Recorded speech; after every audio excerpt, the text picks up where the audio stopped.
Assalamualaikum warahmatullahi wabarakatuh. Berjumpa lagi dengan saya, Dr. Akal ya, di channel kesayangan kita, Debat Panas. Channel yang menyajikan informasi seputar dunia debat yang panas dan cadas tentunya ya. Dan pada kesempatan kali ini saya akan memperlihatkan kepada teman-teman ya perbedaan agama Kristen, cara beribadah teman-teman kita di sebelah, yaitu teman-teman kita yang oten, ya, yang Kristen, di mana cara beribadah mereka itu selalu berubah mengikuti perkembangan zaman. Dan itu sesuatu yang mereka banggakan ya. Mereka katakan, oh bahwa agama kami ngikut perkembangan zaman. Kalau zaman dulu kaku, sekarang lebih fleksibel, ya mereka berubah. Nanti ke depannya ibadahnya harus misalnya pakai baju yang lebih berbeda, ya mereka akan ngikut gitu kan. Karena mereka berbeda dengan agama lain gitu. Agama lain misalnya ada sesuatu yang benar-benar itu tidak boleh dilakukan di tempat ibadah. Kalau mereka ya bisa-bisa saja, selalu berubah mengikuti perkembangan zaman. Ya, kalau zaman dulu saat Kristen mula-mula, orang ya perempuan itu harus menggunakan seperti hijab atau kerudung ya, menutupi rambutnya. Itulah kenapa kalau ortodoks-ortodoks itu ya, kekristenan ortodoks itu masih mempertahankan memakai kerudung kalau untuk perempuan. Ya, perempuan nggak boleh nampak rambut. Tetapi Kristen Protestan itu sudah boleh. Kristen Protestan melakukan reformasi besar-besaran terhadap kekristenan Katolik ya. Mereka mengubah sakramennya diubah, cara ibadahnya diubah, liturginya diubah, ya, jam ibadahnya mereka ubah, semua diubah. Itulah kenapa disebut reformasi gereja. Reformasi itu artinya melakukan perubahan besar-besaran terhadap agamanya. Ya, saya nggak tahu ini perintah siapa. Tetapi Martin Luther selalu mengklaim bahwa dia diilhami Roh Kudus. Ya, saya nggak tahu dari mana Roh Kudus yang mengilhami dia karena versinya orang Katolik, ya, orang-orang dari Protestan itu ya tukang protes, Calvinis, ya Martin Luther itu adalah pelaku-pelaku yang pengen jadi orang penting dan pengen gereja itu berubah sesuai dengan keinginan dia. Ya, termasuk Martin Luther pengen nikah.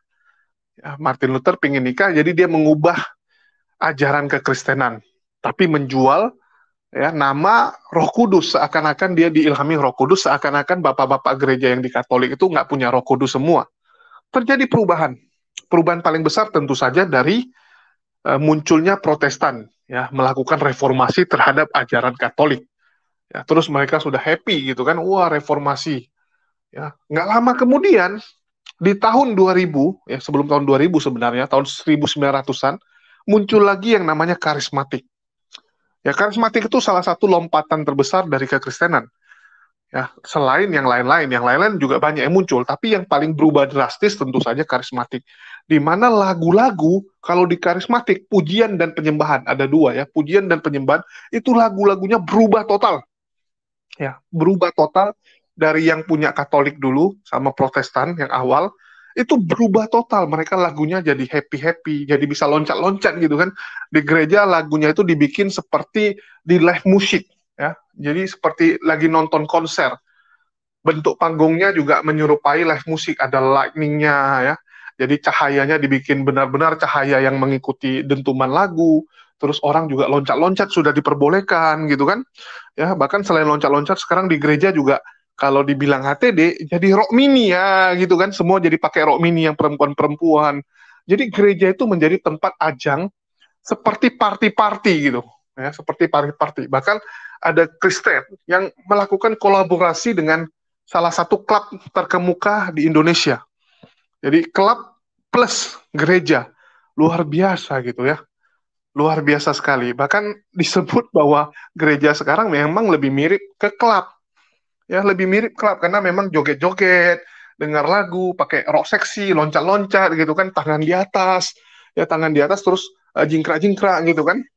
Ya itulah ibadah sekarang gitu. Ibadah dari karismatik memang seperti itu. Lagunya lebih energik, dengan alasan mengikuti perkembangan zaman. Jadi orang zaman sekarang lebih suka dengar lagu gituan. Suatu saat, nanti kalau zaman berubah lagi, ya misalnya ke depannya orang lebih suka itu dengar musik sambil telanjang, bisa jadi gereja juga akan ngikutinya. Ya udahlah kita telanjang gitu kan. Karena kalau orang kan sekarang ke klub belum ada yang telanjang. Pakai seksi iya gitu kan, pakai baju yang kalau ambil istilah Bang Heri kurang kain gitu kan. Orang gunakan baju, pakaian semua sekarang kurang kain. Ya, dan gereja juga ngikuti. Apa yang biasa orang gunakan di klub, ya seragam baju yang digunakan biasa mereka pergi ke klub malam, itu mereka pakai nanti untuk ibadah juga ke gereja. Jadi bisa jadi kalau ke depannya, di masa depan, di klub itu semua orang udah pakai tinggal BH dan kolor gitu ya, misalnya tinggal BH dan kolor, bisa jadi orang ke gereja juga sama, pakai BH dan kolor, karena ngikuti perkembangan zaman ya. Tapi sebelum saya lanjut, mungkin teman-teman nonton dulu ya. Ini cuplikan perbedaan. Ini saya nggak ambil langsung dari Katolik. Saya ambil dari Protestan menuju karismatik ya. Kalau ambil dari Katolik nanti kejauhan. Jadi ini perbedaan antara Protestan biasa dan juga ibadah orang karismatik. Teman-teman bisa lihat ya perbedaan suasana. Perbedaan suasananya bagaimana? Teman-teman saksikan cuplikan video berikut ini.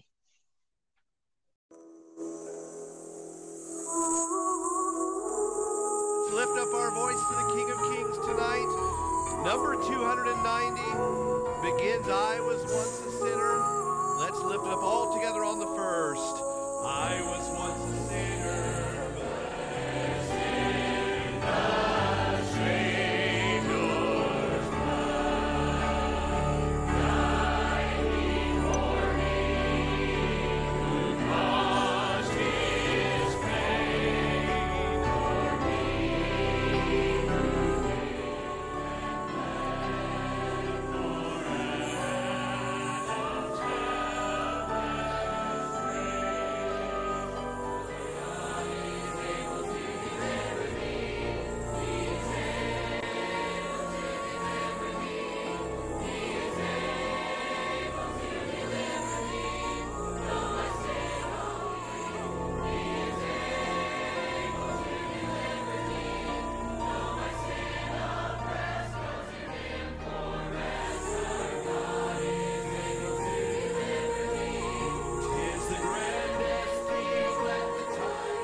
Is where we'll be. Join us on that very first verse as we sing to the Lord.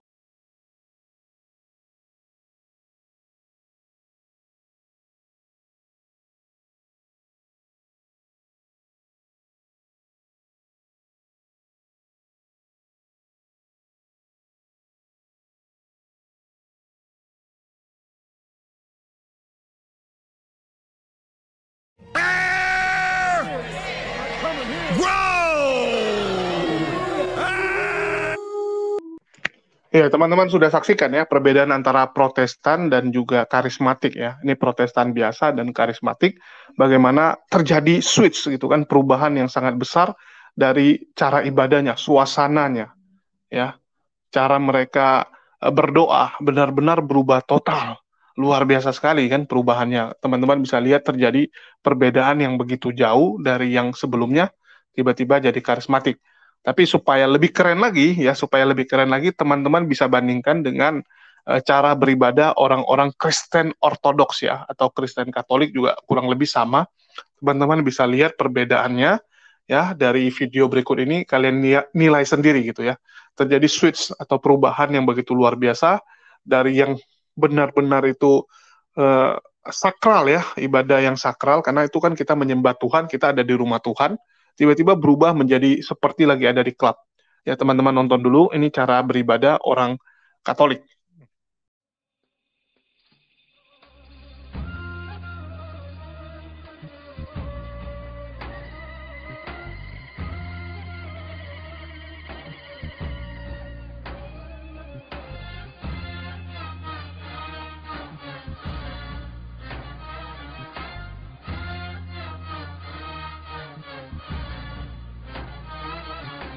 Viष्णु संग ओतने लवली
خاطرهم قد شود قدماي ادي يوم فايشة المني موري ومروث ضيكوني ورم زليل اخبو حلمو كانوا خوات خمالاكو كافت بوها ورد يومو وما خلصت واسرر حمو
أركحتي قريت ايدي هدو الموت لليدي أركحتي قريت ايدي هدو الموت لليدي لو قرفت مهاونيدي كل سبنوهاتي عالبولي لو قرفت مهاونيدي كل سبنوهاتي عالبولي بطورون إذا خركب أقط غيظي مرعيلي بطورون إذا خركب أقط غيظي مرعيلي ماما يديرا وما يذخ أعوني ذي مشتيلي ماما يديرا وما يذخ أعوني ذي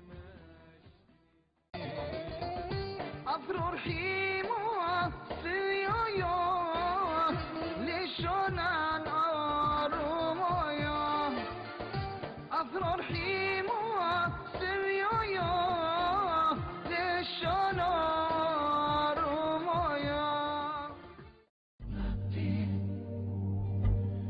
to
Ya, teman-teman sudah saksikan ya, bagaimana orang Katolik itu luar biasa. Mereka lebih hening, ya, mereka benar-benar lebih kusyuk kalau kita bilang ya, ibadahnya lebih kusyuk. Terus kalau dibandingkan dengan Protestan, Protestan sudah mulai nyanyi-nyanyi, ya, sudah mulai ada suka-sukanya ya. Terus baru di karismatik lebih parah lagi gitu. Udah benar-benar sesuka hati manusianya. Jadi bukan Tuhan yang mengikuti kemauan manusia, ya bukan manusia mengikuti kemauan Tuhan, tapi Tuhannya dipaksa untuk menerima ya keinginan manusianya. Jadi manusianya pengen ibadah gimana, ya Tuhan jangan komplain, Tuhan harus ikut dengan manusianya lebih suka yang ginian sekarang ya. Jadi Tuhan tuh harus memaklumi apa yang diingin oleh manusianya lagi ngetren apa, maka Tuhannya harus ikut. Jadi ajarannya itu mengikuti keinginan manusia. Padahal harusnya ya yang namanya Tuhan itu pasti tahu dari awal penciptaan manusia sampai nanti kiamat. Tuhan tahu bagaimana meletakkan ajaran yang tentu saja tetap akan bisa diikuti manusia dari dulu sampai selama-lamanya. Harusnya bisa diikuti. Karena Tuhan sudah tahu nanti di endingnya seperti apa. Tapi entah kenapa ya di agama ini mereka nggak tahu, mungkin Tuhannya mungkin nggak tahu gitu. Jadi Tuhannya ngikuti ya apa yang lagi ngetren ya saya ikut gitu. Tuhannya monggo gitu kan, ikut aja apa yang lagi ngetren ikut. Terus Tuhannya suruh manusianya nego gitu kan, Tuhan saya mau ibadahnya dengan cara ini ya, karena udah nggak up to date lagi cara kamu yang lama, cara yang kamu ajari kemarin udah nggak mantap. Oh oke, silakan gitu kan. Ya, ini ibarat kayak bapak gitu ya, benaran kayak bapak. Mereka selalu menganalogikan kan bapak gitu kan. Jadi bapak dengan anaknya gitu. Jadi anaknya bilang sama bapaknya, Pak, saya nggak mau makan di restoran ini lagi lah, nggak enak gitu. Udah nggak mantap gitu. Sekarang ada kafe baru yang baru buka, keren gitu. Kita makan di sana ya. Nanti kalau kita acara makan keluarga, kita makannya di tempat sana aja yang baru. Oke, bapaknya bilang. Ya. Terus dia bilang, Papa, dia bilang ya, gaya baju bapak udah nggak keren gitu. Bapak jangan pakai baju itulah kolot kali gitu, nggak enak liatnya. Ini saya belikan baju baru kasih bapak gitu kan. Jadi dia belikan baju baru kasih bapaknya, suruh bapaknya pakai. Oke, bapaknya bilang gitu kan. Ya ini jadi seperti manusia, Tuhannya itu dibuat seperti manusia dan harus mengikuti kemauan manusianya. Jadi manusianya bilang apa ya seperti itulah. Ya, terus dia bilang, Pak rumah kita ini udah kolot Pak, renovasi Pak. Ya jangan lagi bentuk kayak gini, ini bentuk jadul. Sekarang harus bikin modern punya rumah. Sekarang yang lagi tren model seperti ini, yang lagi tren ya interiornya seperti ini, anaknya yang tentukan semua. Ya bapaknya ya udahlah terserah gitu kan. Ya inilah kekristenan gitu, sama kayak manusia jadinya. Ya, Tuhannya mengikuti keinginan manusianya. Minta kepada Tuhan cara ibadahnya seperti ini. Lagunya diubah dong, lagunya ikut perkembangan zaman. Tempat ibadahnya didekor, didesain seperti ini karena yang lagi ngetren sekarang seperti ini. Ya, Tuhan pun harus seperti ini. Dan nggak sekalian aja gitu. Kalau nggak Yesusnya punya patung diubah deh gitu. Kalau sebelumnya kan cuma pakai apa ya, kalau teman-teman ngejeknya itu kolor lah. Kalau saya agak susah juga, kain lah ya, kain yang menutupi kemaluan gitu, daerah kemaluan ya. Apa nggak direform juga sekalian, apa nggak diubah juga sekalian pakai jas kayak gitu ya. Saya ingat sekali waktu itu si Erben ya, Erben sangat bangga, dia bilang, oh kekristenan sudah reformasi, kami mengikuti perkembangan zaman. Terus begitu saya tanya, loh kalian ngikuti perkembangan zaman, tapi kenapa patungnya nggak ngikuti, patungnya diubah juga dong pakai jas gitu kan, biar lebih keren. Atau enggak pakai baju pop-pop ya, budaya-budaya pop sekarang punya baju, budaya pop punya pakaian. Langsung Airben-nya kerasukan roh langsung ya. Airben langsung kerasukan roh, maki-maki saya. Kamu Julius ya, kamu menghujat gini-gini. Loh, kamu bangga mengubah ajaran ya yang sudah dari dulu ada. Mengubah cara beribadah yang jelas-jelas dari dulu seperti itu. Kalian bangga. Tapi kenapa Yesusnya nggak kalian ubah sekalian kalau gitu? Tanggung, saya bilang. Terus langsung kemasukan roh ya. Si Erben ngamuk-ngamuk dengan saya, dia maki-maki saya. Wah, saya sampai bingung lihat teman-teman Oten ini. Kalian tuh kalau ngomong harus konsisten. Kalau udah A, harus A terus.